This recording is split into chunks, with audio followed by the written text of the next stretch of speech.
हुजूर सल्लल्लाहु अलैहि वआलैहि वसल्लम का सहाबा रज़ी अल्लाह ताला अन्हुम से दो शख्सों के बारे में सवाल। नबी अकरम सल्लल्लाहु अलैहि वआलैहि वसल्लम की खिदमत में कुछ लोग हाजिर थे कि एक शख्स सामने से गुजरा।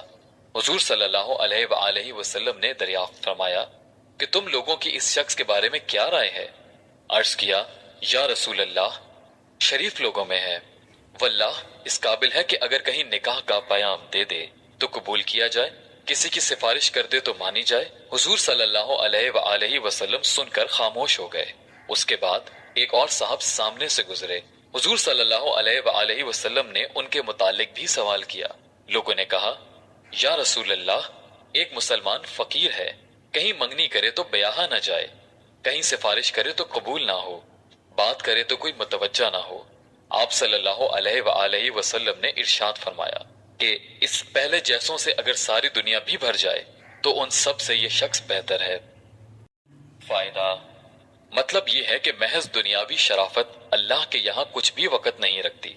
एक मुसलमान फकीर जिसकी दुनिया में कोई भी वक़्त ना हो, उसकी बात कहीं भी ना सुनी जाती हो, अल्लाह के नजदीक सैकड़ों उन शुरफा से बेहतर है जिनकी बात दुनिया में बड़ी वक़्त से देखी जाती हो और हर शख्स उनकी बात सुनने और मानने को तैयार हो, लेकिन अल्लाह के यहाँ उसकी कोई वक़्त ना हो। दुनिया का कयाम ही अल्लाह वालों की बरकत से है। ये तो हदीस में खुद मौजूद है कि जिस दिन दुनिया में अल्लाह का नाम लेने वाला ना रहेगा तो कयामत आ जाएगी और दुनिया का वजूद ही खत्म हो जाएगा।